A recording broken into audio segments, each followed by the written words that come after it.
When you are looking to make some of the biggest changes in your life, in your health, in your family, whatever that is, are you chasing the most effective way to do so? Or are you chasing whatever is put right in front of you?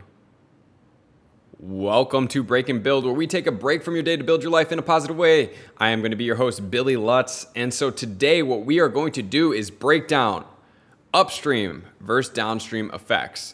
So maybe you guys have heard me talk about this in a couple other episodes before, but today we're really going to start breaking it down because I really want you guys to start understanding this fundamentally, not just for health, but it's commonly thought about in health when we compare modern medicine versus Chinese medicine or whatever you want to call that. So basically looking at the body as a segmented piece in comparison to look at the body as a whole functioning organism.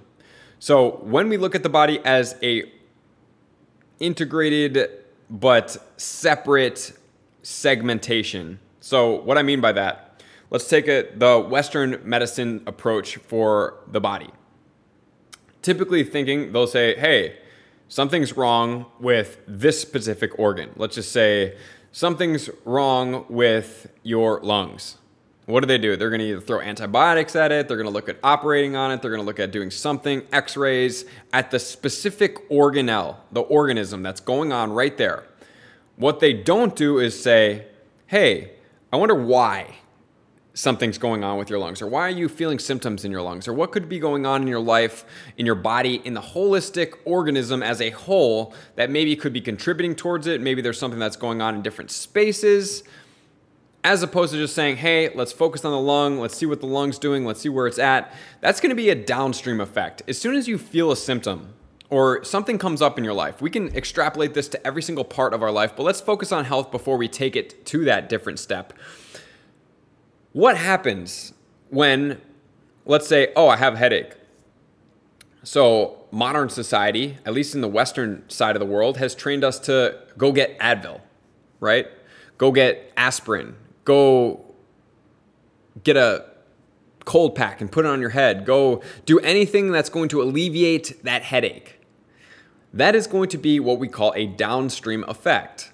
We are not asking any questions. We are not looking to get to the next answer. We are simply looking at what we are presented, and we are just taking that for face value. We are not trying to go up and beyond any other type of reasoning, of questions, of reaching towards another thing, and we are just literally stuck in this weird mentality of, oh, here it is, right in front of our face, shiny dangly carrot, let's handle this thing. But what actually happens when we're always handling downstream effects? Could you imagine, let's say that you're in the forest, right, and you need to get to the upper part of the river in order to get the most fertile water, fertile land, pure water. Everything that you need is going to be upstream. But every single time that you go towards out of the forest, you see the stream, right? And you see in the distance the upstream, but you're sitting at the downstream and you're focused on cleaning up everything that comes out of this downstream river. Like, oh, a rock came out. Let's go ahead and put the rock back into place. Oh, the water's getting the grass too wet over here. Let's make sure that we try to allocate some of the water into something else, right? And you never really get to the top of the stream where you could just build a little bit of a dam that would slow the water down just a little bit, and it would handle the entire river instead of trying to like slowly walk your way up the river and start handling the grooves of how the river has been made and just like trying to like manipulate the downstream part of the river, as opposed to getting all the way to the top of the river and you're like, oh, it looks like we had some erosion up here in the last couple weeks. No wonder why the downstream of the river is being all hectic. Why don't we just go ahead and like build back up a little bit of this dam mechanic that looks like it has been washed away from erosion, and then the river won't be flowing through as powerfully, and it will be placed right back into equilibrium throughout the entire downstream, because now there's not going to be a super powerful river coming through, kicking out rocks and washing off the soil, and everything's eroding all the way downstream. It's now flowing back into equilibrium. Think of that as your body. Let's take that headache for an example. Let's say it's 2 o'clock on a Tuesday and you have a headache. And it seems like every other day Tuesday, Thursday, and Saturdays, you're getting headaches at 2 p.m. on Tuesday.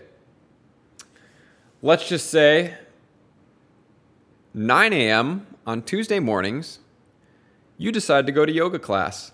You love yoga class. It's amazing. But what you don't know is that yoga class, right before you get in there, they spray all of these chemicals in there so that the room is free of viruses and bacteria. And every day you go in there, you start sweating, you start absorbing these things. As you start getting into an upper respiratory state, meaning working out, your pores open up so they become a whole lot more susceptible into absorbing some of these things. And so then what happens? You're absorbing it, you're working out. While yes, you are moving lymphatics, you're also absorbing toxins and inhaling all these toxins from all the chemicals that they're spraying throughout the studio at the same time. And then you come home, everything feels good, you feel great. And then what happens? Later on in the day, you get this headache. So instead of asking yourself questions of just being curious, one of the biggest things that you could ever do in your life is just get way more curious about almost everything that you're being presented. It's going to give you so much more examples. But instead, you just say, hey, I'm feeling a headache right now. I don't know what's going on. I don't care to question it. I'm just going to pop an aspirin. Boom, aspirin popped. Headache goes away. You covered up your symptom. You didn't address the problem. You're looking way downstream. You're only addressing what's given right in front of you instead of addressing the situation, the downstream effect. You want to address the upstream effect. You want to say, get curious. Here it is. I wonder why I'm getting headaches on these days. What do I do today that's different than the other days? I do yoga. What do I eat for lunch? After yoga, do I go out to lunch to a specific place that I don't go out to every single other day? Right? You start getting curious about this. When you start getting curious about things, everything else starts making sense. Everything else starts breaking down into a perfect logical place when you start just getting curious about why is this happening to me? And what do I do differently? Just ask yourself these simple questions that can start chasing things upstream. A really common example is in our society, it's toxicity. It's constantly toxicity. I hate to keep bringing this up, guys, but it's truly true that there's so much toxicity in our society. You move into a new place, you get a new piece of furniture, you're going out to eat, you're going wherever you're going. That toxicity just seeps into our life from so many different places, from being around streets that have way too many cars around them. Guys, if you're around a street or a highway that has a decent amount of traffic, you can check out the website. It's called iqair.com. They sell these devices because they're really passionate about it. But I've learned about it in my master's that the closer you are to one of these busy streets, the higher the correlation to head and neck cancers long-term in your life. Because what happens? You're inhaling these carbon monoxide ingredients, right? Like you're constantly being around these things. And so instead of saying, I just moved and now I'm really close to a busy street, now I'm getting headaches, what you do is you pop an aspirin, and what does that do, guys? It covers up the things that are most important. We always want to be asking why. The more you can ask why, let's take the headache back for an example. Why am I getting a headache? I don't know. Well, what day is it today? It's Tuesday. When was the last time I got a headache? I got it on Saturday. Okay, so it's Tuesday, Saturday. Is there not another day that comes about, right? So here's a question line for you. You're going to have to take this and put it into your life. I get it on Thursday as well. What do I do on Tuesday, Thursday, and Saturday? I go to yoga, and then after yoga, I go out to eat with Sally and Sue, and we go to Panera Bread every single day, and what do I have? I have the same thing. I have broccoli and cheddar soup. Okay, well, there's a couple things in there that could be going wrong. Broccoli and cheddar soup is going to have bread in it, so there could be a wheat intolerance, there could be a dairy intolerance, it could be something to do with yoga, or it could be a combination of all three. So what's a good way to go about this is to just remove one of those things and see if anything changes. Remove two of those things, see if it changes. Remove three of those things, see if it changes. If it does not, then maybe that's not what it is. Maybe there's something else that happens during that time frame. But especially when you're in some type of health crisis, this is super imperative and important that you guys start to ask these questions. You want to start really getting into the mindset of when somebody presents something to you. I have a sore throat today. Okay. Why do I have a sore throat? Did I do anything differently? Have I not been sleeping so well? Have I not been caring for myself? Have I been eating worse foods? Have I not been eating organic food? Was I around some type of concert venue where there was smoke in the air? Was I at a barbecue where there was smoke? Was it a bonfire? Think about all those different things. And then your body presents the symptoms telling you what could be the thing that you need to start chasing. You want to go upstream and then upstream and then ask another question until you get to a place where even if it's like, oh, well, I found that. Okay, it's the bonfire. Or, oh, let's say take us to the yoga. Here's the next question. Why is my body having trouble eliminating, removing, getting around this compound? It's not so much that it's the compound that I have to avoid. Maybe it is, but my questions towards the top always end up being, why can my body not seem to handle this particular situation? Whether it's the energy thing, whether it's me getting sick, whether it's this, that, or the other, it usually comes down to, why is the body having problems around this? Is it a toxic overburden? Have I been not treating myself properly over too long of a period of time, and now I'm having trouble doing this? Or is there some type of congestion in my system? Is my liver overburdened? Have I been eating crappy food for 30, 40, 50 years and expecting my body to be making healthy organs? And now I just kind of accept that, and I know that making changes right now, organs change over every couple months, but I'm going to have to really start overloading my food choices in the positive direction to really start giving my body, number one, a break from the toxins. Oftentimes when you get a break from toxins, you start to feel cruddy because now your body's not trying to manage everything. It's like, okay, now I can start releasing things. So what happens when your body's like, okay, I actually have a break now from ingesting these toxins and I'm not just trying to stay afloat. I can now try to start eliminating things. And there could be like a die-off symptom. There could be a detoxification symptoms. So don't always think that symptoms are bad like we talked about, because they are your friend, but you want to understand like what is going on and why is it going on. And so this can be applied to other areas of your life as well. Think about your family. Oh, me and my wife always fight. Well, is it that you and your wife always fight? Okay, well, that's a downstream effect. Why do me and my wife seem to fight? Well, I show up late to our date nights.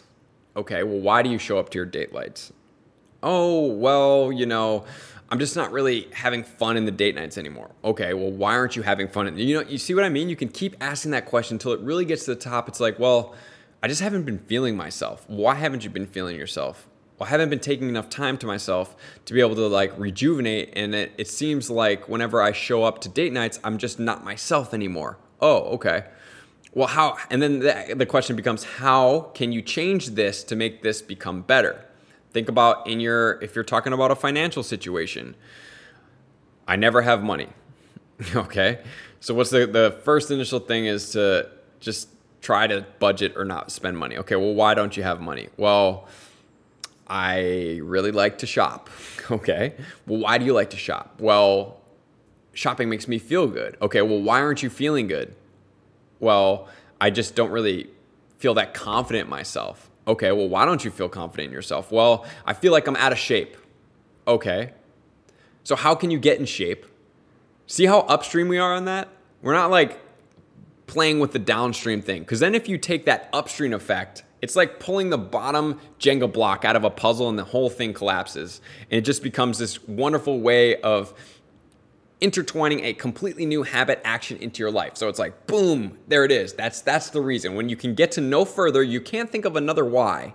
When you can't think of another why, then the question becomes how? How do I change this? How do I go about this? Maybe it's you're uninspired at your job. Okay, well, how can I become inspired in my job? Maybe it's like, I've always wanted to do this. I've always wanted to be an entrepreneur, and I've just never had the courage to. Well, how can you start becoming an entrepreneur right now?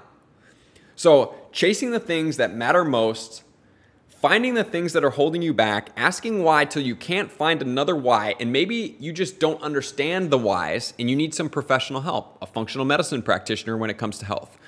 Maybe you need some type of functional family counselor. I don't know if that's actually a thing in a functional realm, but not just looking after the Western way of doing things where we segment things, where it's like, okay, your psychology is off. Okay, here's some Zoloft. It's like, dude, that's way far down there. We're way far away from that. That's like the last thing we need to try after we've asked thousands of questions to ourselves before we get to the medicine part. We want to know why. And if we can't find the why, we need to find somebody that knows more about the whys.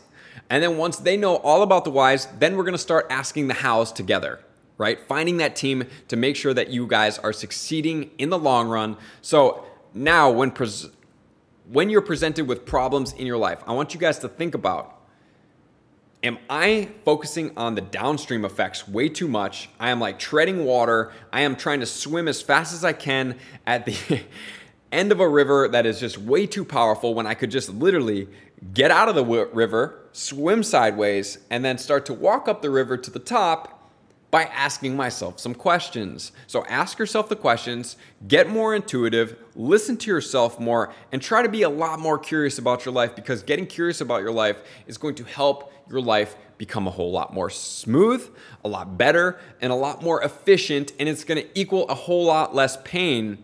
And that's really what we're totally after. We don't want to use pain as a motivator, because when you're in pain, it's good at times, but it becomes very, very challenging when your life is constantly pain-ridden to keep wanting to try to get more efficient and be proactive.